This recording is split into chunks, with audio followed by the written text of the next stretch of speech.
안녕하십니까. 월간조선 권세진 기자입니다. 총선이 진짜 며칠 남지 않았습니다. 이번 총선은 정말 이제 양당 대결 체제로 가고 있죠. 더불어민주당과 미래통합당. 그 제3당의 이제 존재감이 좀 약한 선거인데요. 이번에 그런데도 불구하고 어느 당이 뭐 과반수를 차지할 것이다. 어느 당이 백 몇십 석 이상은 차지할 것이다.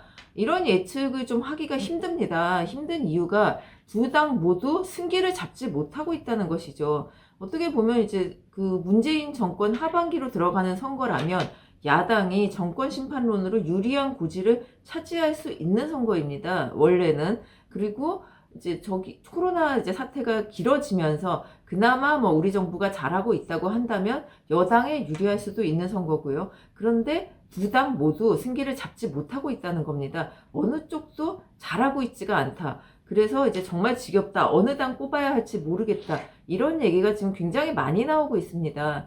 그런데 이제 어떻게 보면 보수 세력이 이번에는 좀 유리할 것으로 예상이 됐던 것은 사실입니다. 뭐 경제 상황이 그렇게 좋지가 않고 코로나가 창궐하고 있고 뭐 교육과 부동산 정책, 이번 정부의 그런 정책들이 그닥 민심을 얻지 못하고 있다는 점, 그리고 이제 뭐 기독교라던가 이제 5, 60대 그냥 중노년층의 민심이 굉장히 그래도 보수 정당 그리고 통합까지 했으니까 보수 통합까지 했기 때문에 많이 몰려갈 것이라고 생각을 했는데 의외로 지금 지역구든 비례대표든 많은 이제 지지율을 얻지 못하고 있습니다. 근데 이 점에서 이제 한번 우리가 생각해 볼 것은 4년 전 새누리당의 사례입니다. 새누리당은 그때 2016년 20대 총선 당시에 180석을 예상했었죠. 180석, 굉장히 이제 자신만만한 의석수 예상이었습니다. 그때는 이제 여당이었죠. 그 선거의 여왕이라고 하는 박근혜 대통령이 대통령으로 있었고, 김무성이라는 그래도 차기 대권 주자, 리더십이 그래도 괜찮은 이런 인물이 대표로 있었습니다. 그래서 180석이 어떻게 보면 너무 이제 자신만만하지만 그래도 괜찮다. 해볼만 하다. 이런 이야기가 이제 보수 세력 중에서 나왔는데, 결국 뚜껑을 열어보니 새누리당의 의석수 122석에 그쳤습니다. 더불어민주당은 그때 이제 안철수 새정치민주연합 대표가 이제 당을 깨고 나갔음에도 불구하고 더불어민주당 단독으로 123석으로 제1당이 됐습니다. 이런 이유, 왜 그때도 180석이 122석으로 쭈그러들었는가? 지금 이제 미래통합당이 150석을 얘기하고 있는데 결국 여론조사가 그만큼 안 나옵니다. 지금 150석보다 한참 못하는 것 아닌가, 지금 뭐 여당에 한참 뒤처지는 것이 아닌가, 결과에 대해서 지금 불안해하는 사람이 많은데요. 이 점을 이제 4년 전 총선과 좀 비교해서 미래통합당 보수 쪽이 이런 식으로 가서는 정말 이번에도 저번과 비슷한 결과를 가지고 오게 되는 것이 아닌가, 이런 우려를 한번 좀 얘기해 보려고 하는데요. 그때는 이제 국민의당의 이제 4년 전 더불어민주당은 원래 새정치민주연합이었죠. 그때 새정치민주연합에서 워낙 친노 반노, 친문 반문 이런 그 내용이 굉장히 심했습니다. 그러다가 결국 이제 공동 창업주였던 안철수 대표가 당을 깨고 나갔죠. 국민의당을 만들었습니다. 근데 국민의당이 뭐 다른 것도 아니라 호남에서 굉장한 인기를 끌었습니다. 그래서 호남 사람들이 도저히 이제 우리도 민주당 편이지만 문재인은 안 되겠다, 뭐 이런 의식이 많다 보니까 결국 호남에서 국민의당이 굉장히 많은 표를 얻었죠. 그러다 보니 이제 국민의당 그리고 뭐 이런 제3당 무소속이 많은 표를 가져가면서 더불어민주당이나 새누리당 모두 많은 의석을 가져가지 못했습니다. 근데 새누리당이 그때 왜 이제 실패를 했느냐? 그렇게 유리한 조건에도 불구하고 실패한 이유.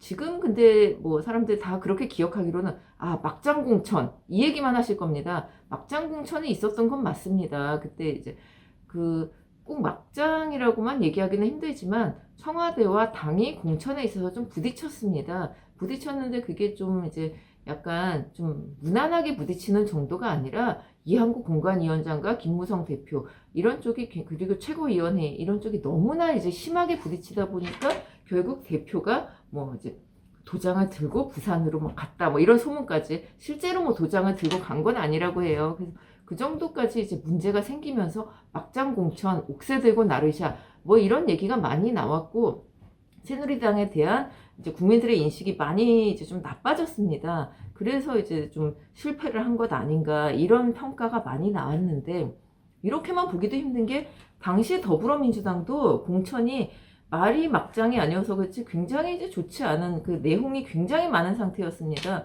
그때 뭐 기억하시는 분들 있겠지만 의원들이 이제 김종인 뭐 그때 대표가 비대위 대표가 나 안 하겠다. 그래서 집에 틀어박히고 지도부가 가서 막 빌어서 모시고 뭐 데리고 오고 뭐 이런 일들 있지 않았습니까? 그 내부에서도 친문 반문 뭐 문재인 대표에 대한 이런 막 반감 이런 것들이 굉장히 많았는데, 그나마 좀 새로운 사람들을 데리고 와서 좀 이렇게 무마를 시켰고, 막장이란 말까지는 안 나올 정도로 그냥 물갈이 좋은 쪽으로 공천을 해서 좀 좋은 이미지를 가져갔기 때문에 그나마 이제 나쁘지 않은 결과, 국민의당에 몇십 석을 내주고도 일당이 되는 결과를 얻었거든요.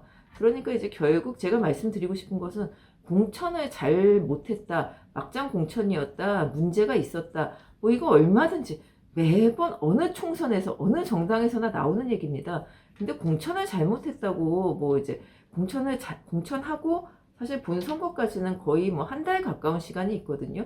공천을 잘했다 못했다는 그 나중에 이제 결과가 말해주는 거고, 공천을 잘 못했더라도 공천에 이제 중간에 되게 많은 일이 있었더라도 이것을 좀 뭐 상쇄할 수 있는 여러 가지 뭐 정책이라던가 뭐 공약이라던가 이런 것들이 있으면 다 상쇄가 될 수 있는 내용인데, 아 우리는 공천이 안 됐어, 이렇게 문제가 있었어, 이런 태도들이 결국은 이제 패배를 가져온 것이 아닌가. 그리고 사실 뭐 20대의 새누리당이 좋지 못한 결과를 가져왔던 것은, 공천에 문제가 있었다. 이것은 어떻게 보면 사실 그때 영남 지역에 국한된 문제였거든요. 그래서 그때 이제 TK 지역에서 무소속이 많이 나왔고, 영남 지역에서도 많은 의석을 뺏겼고, 이랬지 이제 수도권에서 참패를 한 것. 수도권에서 그때 굉장히 뭐 서울에서 40 몇 개 중에 열 몇 석도 못 가져왔습니다. 이렇게 이제 실패를 했다는 것은 정말로 이제 못했다기보다 공천에 문제가 있었다. 이 후보, 사실 공천을 잘 못해도 후보는 다 웬만큼 스펙이 괜찮고 능력이 괜찮은 사람들을 공천을 하게 되어 있습니다. 그래서 맨날 공천이 잘못됐다, 공천 못했다 이렇게 얘기를 하기보다는, 이제 공천을 한 사람들, 이제 선거 운동을 하면서 아 우리가 이런 당이 이런 비전을 가져가겠다, 이렇게 밀고 나가면 수도권에서는 얼마든지 바람을 일으킬 수 있는 거거든요.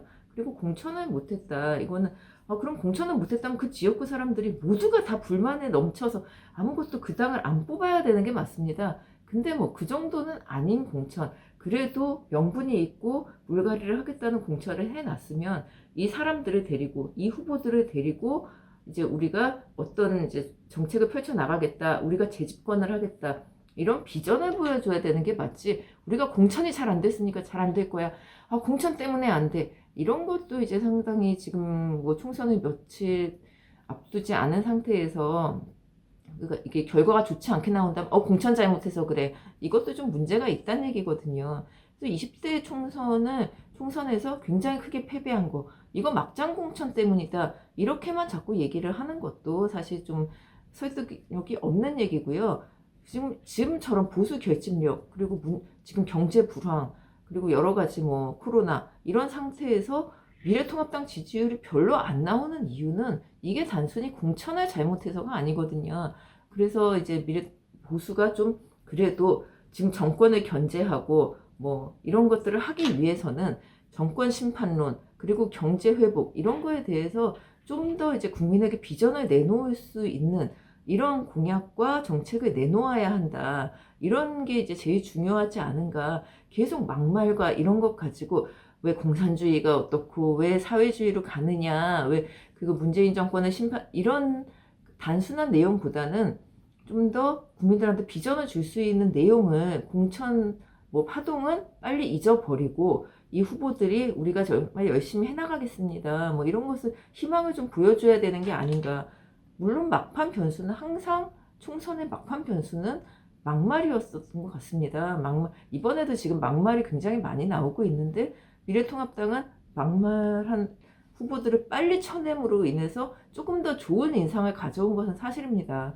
근데 이제 앞으로도 어떤 막말이 나올지 모르는 상태에서 그거 이제 너무 또 붙잡고 있다 보면 투쟁력이 떨어진다는 얘기 들을 수 있거든요. 그래서 이제 막말도 이제 좀 조심해야 되고, 그러나 이제 좀 대여 투쟁 이런 거에도 이제 신경을 기울여야 될 것으로 보이고요. 또 마지막으로 이제 좀 변수는 코로나가 이제 어떻게 될 것인가. 코로나19가 뭐 지금 계속 좋아지고 있다고 해서 이게 당장 여당에 뭐 되게 좋은 거는 아니지만, 그리고 갑자기 막 이제 참고에 더 이제 심해진다고 해서 야당에 더 좋은 일도 아닙니다.